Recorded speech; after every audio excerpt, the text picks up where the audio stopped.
ready now. There's a powerful word which is coming to you right now.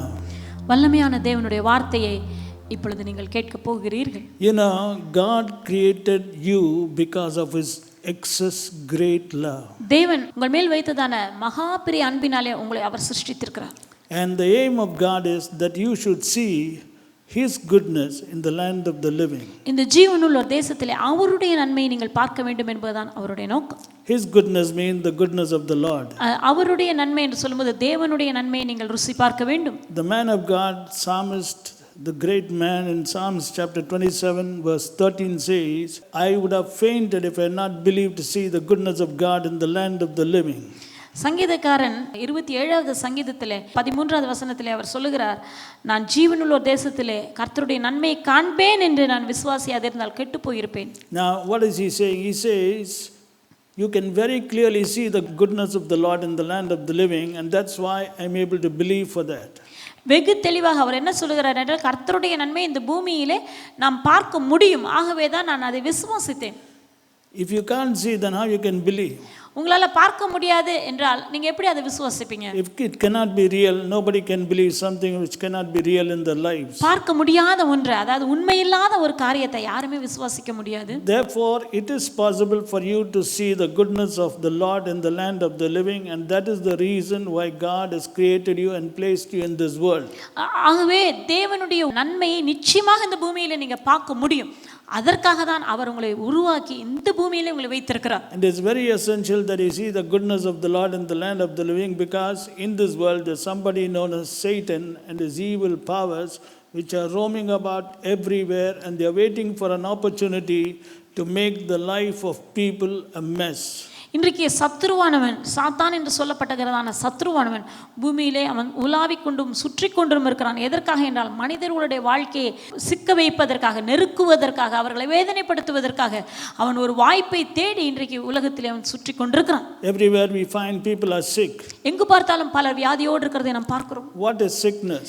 வியாதி என்பது என்ன? Sickness is not seeing the goodness of the Lord, it is seeing something else. கர்த்தருடைய நன்மை, வியாதி என்பது கர்த்தருடைய நன்மையை பார்ப்பதல்ல, வேறொன்றை பார்ப்பது. Everywhere we find people are going through lack and decrease. இன்றைக்கு பல இடங்களிலே நாம் பார்க்கிறோம் குறைவுகளையும் நஷ்டங்களையும் ஜனங்கள் சகித்துக் கொண்டிருக்கிறார்கள். We find people are afflicted by confusion. மன குழப்பங்களினாலே இன்றைக்கு பலர் பாதிக்கப்பட்டிருக்கிறார்கள். Things don't seem to go well.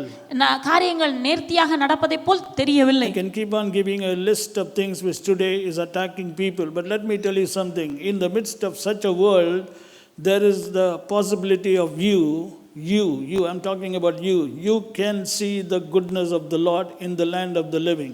இப்படிப்பட்டதான காலகட்டத்திலே சூழ்நிலைகளிலே நீங்கள், உங்களுக்கு நான் சொல்கிறேன், நீங்கள் தேவனுடைய நன்மையை, கர்த்தருடைய நன்மையை இந்த பூமியிலே நீங்கள் பார்க்க முடியும், அனுபவிக்க முடியும். That is why God created you and chose you to himself. ஆகவே தான் தேவன் உங்களை சிருஷ்டித்தது மாத்திரமல்ல, அவர் உங்களை தனக்கென்று தெரிந்து கொண்டார். You should never forget that you have been chosen for himself. நீங்கள் மறந்து விடாதீர்கள், நீங்கள் அவருக்காக சிருஷ்டிக்கப்பட்டவர்கள். You are a special people unto him above all the people that are on the face of the earth. Deuteronomy 7 and verse 6. உபாகமம் 7ஆம் அதிகாரம் 6வது வசனத்திலே பார்க்கிறோம், பூமியில் இருக்கும் சகல ஜனங்களிலும் நீங்கள் அவருக்கு விசேஷித்த ஜனம். Now what's your job? உங்களுடைய வேலை என்ன?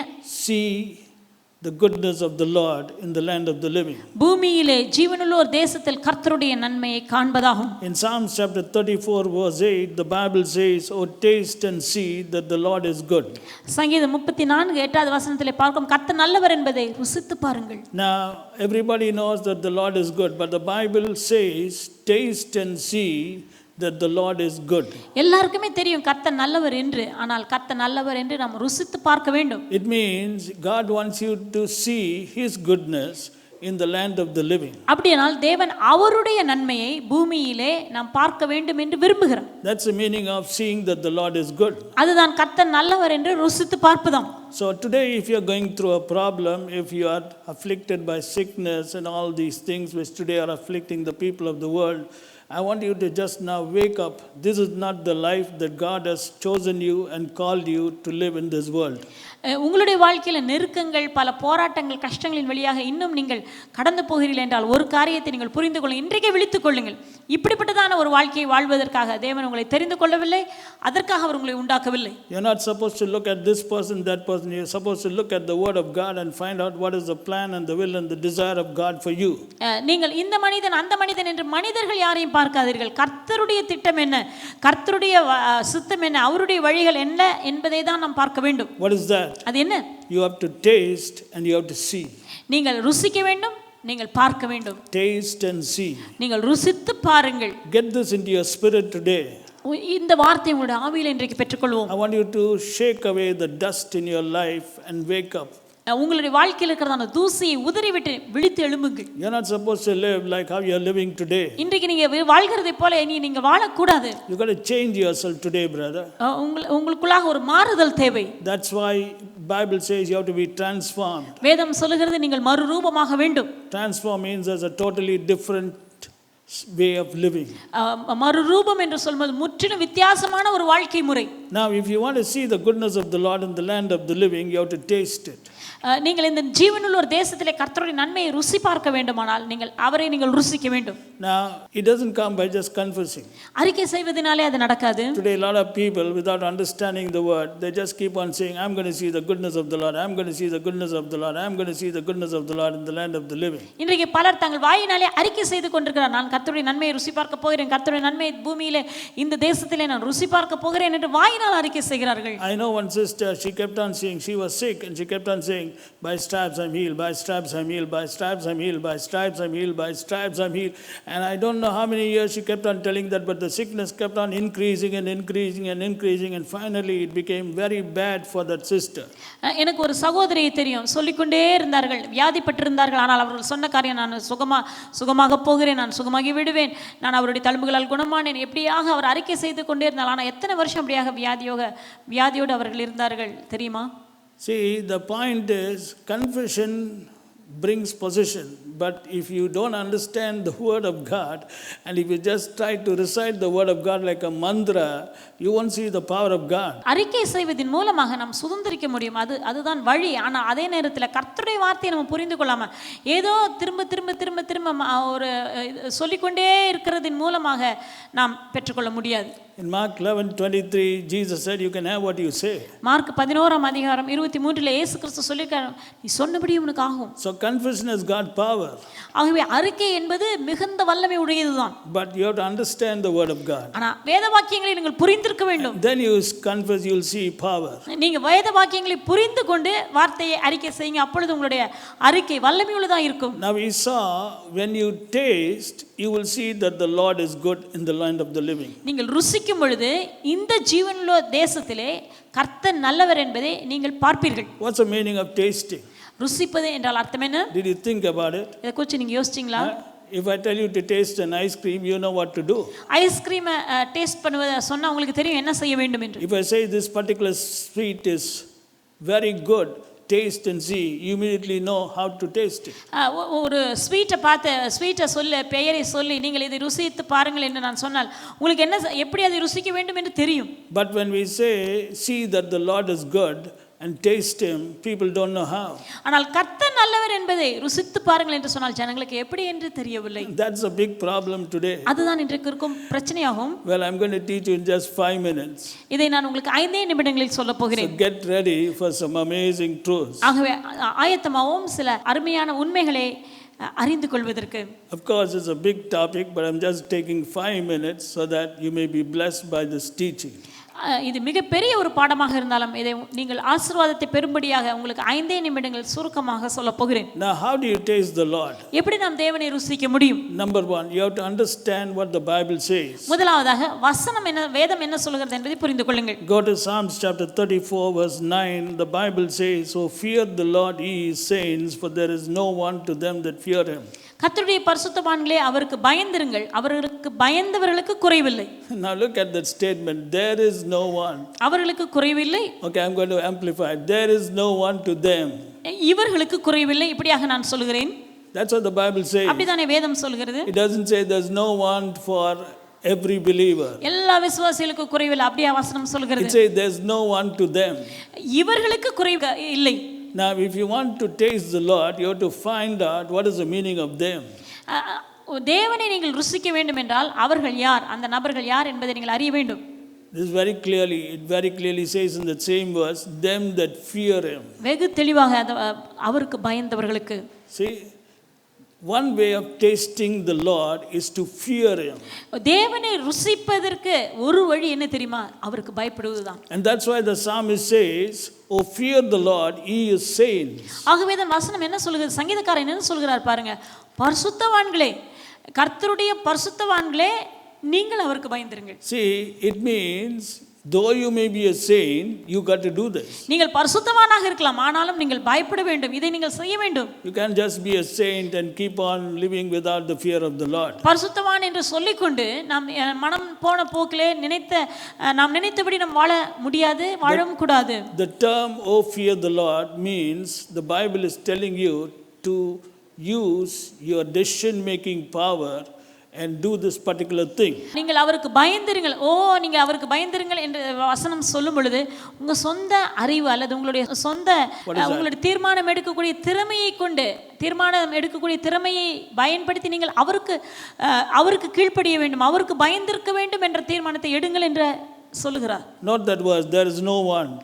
அந்த வசனத்தை பார்ப்போம். அவர்களுக்கு குறைவே இல்லை. No want. அவர்களுக்கு குறைவில்லை. No want. அவர்களுக்கு குறைவில்லை. No want means what? குறைவில்லை என்றால் அர்த்தம் என்ன? No want. எந்த குறையும் இல்லை. How do you like that?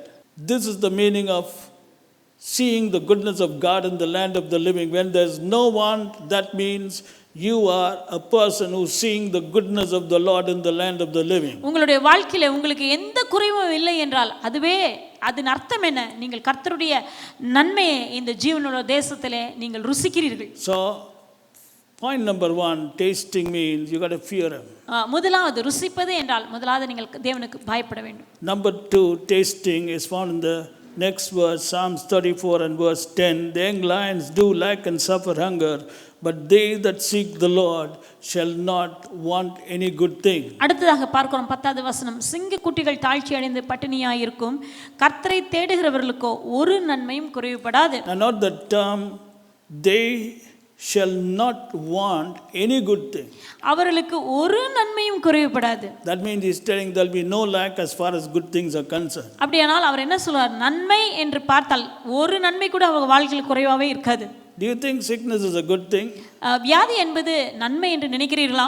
It's a bad thing. அது மோசமானது. Even a 5-year-old child will say it's bad. ஒரு 5 வயது பிள்ளை கூட சொல்லும் வியாதி என்பது விரும்பத்தகாதது, மோசமான ஒன்று. So what's a good thing? நன்மை என்றால் என்ன? Healing is a good thing. சுகம் என்பது நன்மையானது. Increase is a good thing. விருத்தி அடைதல் என்பது நன்மையானது. Being promoted is a good thing. வாழ்க்கையிலே உயர்த்தப்படுவது என்பது நன்மையானது. Rest, joy, peace is a good thing. இளைப்பாறுதல், சமாதானம், சந்தோஷம் என்பது நன்மையான ஒன்று. Long life is a good thing. நீடிய ஆயுசு நாட்கள் என்பது நன்மையானது. Satisfaction is a good thing. திருப்தி என்பது நன்மையானது. Your office problem being solved is a good thing. உங்களுடைய அலுவலக பிரச்சனைகள் தீர்ந்து போவது என்பது நன்மையானது. Breakthrough happening in your life is a good thing. உங்களுடைய வாழ்க்கையிலே தடைமுறிக்கப்படுதல் நடக்கிறது என்பது நன்மையானது. The Bible says they shall not want any good thing. வேதம் என்ன சொல்கிறது என்றால் அவர்களுக்கு ஒரு நன்மையும் குறைவுபடாது.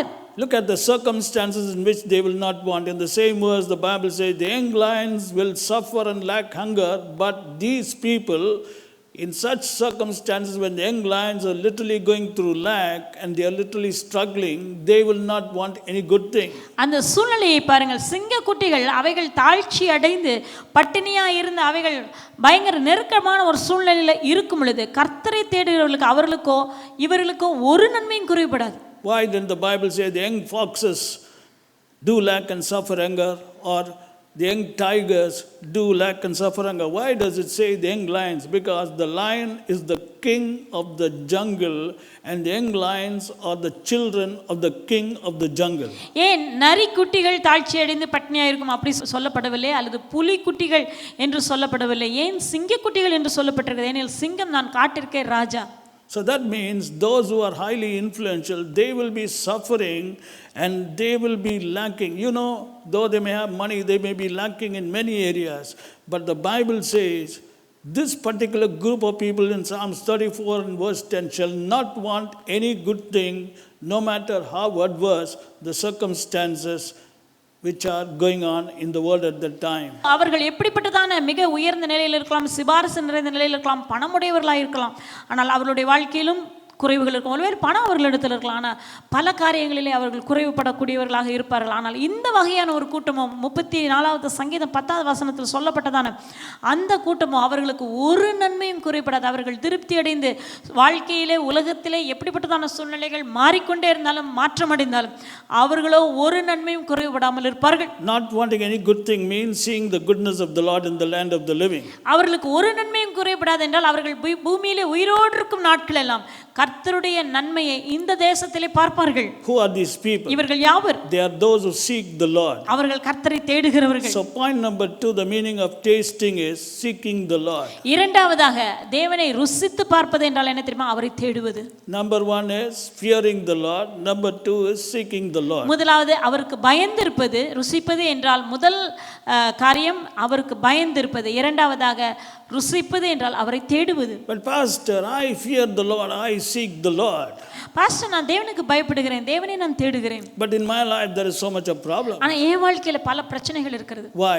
ஏன்? Why is the word not manifesting? ஏன் வார்த்தை நிறைவேறாமல் இருக்கிறது? See, whatever you do, do it the way that the Bible tells you to do. நீங்கள் எதை செய்தாலும் கர்த்தருடைய வசனம் சொல்லுகிற முறையில் செய்யுங்கள். Now how do you fear the Lord? எப்படி நாம் தேவனுக்கு பயப்பட வேண்டும்? What's the meaning of fearing the Lord? கர்த்தருக்கு பயப்படுதல் என்றால் என்ன? In Proverbs chapter 23 and verse 17, the Bible says, be the, which means there's something you have to do. Be thou in the fear of the Lord all day long. நீதிமொழிகள் 23ஆம் அதிகாரம் 17வது வசனத்திலே பார்க்கிறோம், நீ நாள்தோறும் கர்த்தரை பற்றும் பயத்தோடு இரு என்றால் என்ன? இப்படி நீ இரு என்றால் அர்த்தம் என்ன? அனுதினமும் இது நீங்கள் செய்ய வேண்டியதான காரியம். That means all day long you have to be in the fear of the Lord. அப்படினால் நாள் முழுவதும் நாம் கர்த்தருக்கு பயப்படும் பயத்தோடு இருக்க வேண்டும். In 1 Peter chapter 1 verse 17, the Bible says, pass the time of your sojourning here in fear. 1 பேதுரு 1ஆம் அதிகாரம் 17வது வசனத்திலே நாம் பார்க்கிறோம், இங்கே நாம் தங்கியிருக்கும் நாட்கள் அளவும் நாம் சஞ்சரிக்கும் நாட்கள் அளவும் பயத்துடனே நடந்து கொள்ளுங்கள். That means all the time that you spend in this world, you should spend it in the fear of the Lord. இந்த பூமியிலே நாம் உயிரோடு இருக்கும் நாட்களவும், இந்த பூமியிலே நாம் தங்கி இருக்கும் நாட்களவும் நாம் தேவனுக்கு பயப்படுகிற பயத்தோடு இருக்க வேண்டும். That means 24 hours a day you should be covered and dominated by the fear of the Lord. அப்படியானால் 24 மணி நேரமும் நீங்கள் தேவ பயத்தினால் நிரப்பப்பட்டவர்களாக, அதனால் மூடப்பட்டவர்களாக இருக்க வேண்டும். That's the meaning of tasting the Lord the right way. இதுதான் சரியான முறையில் தேவனை ருசிப்பதாகும். When you are in the fear of the Lord all day long, then you will be seeing the goodness of the Lord all day long. நீங்கள் எப்பொழுதும் கர்த்தருக்கு பயப்படுகிற பயத்தோடு நாள்தோறும் இருப்பீர்கள் என்றால் நீங்கள் ஒவ்வொரு நாளும் கர்த்தருடைய நன்மையை ருசித்துக் கொண்டே இருப்பீர்கள். But some people fear the Lord only when they come to church.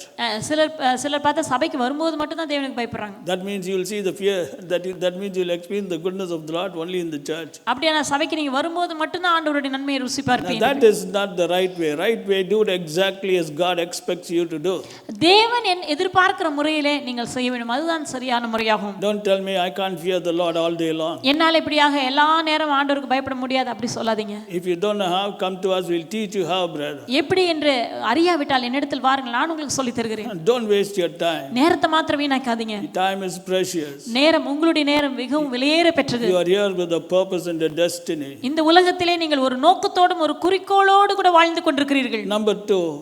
இரண்டாவதாக Deuteronomy 4:29, but if thou seek him with all thy heart and with all thy soul, thou shalt find him. உபாகமம் 4ஆம் அதிகாரம் 29வது வசனம், உன் முழு இருதயத்தோடும் உன் முழு ஆத்மாவோடும் நீ அவரை தேடினால் நீ அவரை கண்டுபிடிப்பாய். So the point here is, it's not just seeking the Lord, seeking him with all your heart, with all your soul. தேவனை தேடுவது என்று சொல்லும்போது தேடுவது எப்படி தேட வேண்டும்?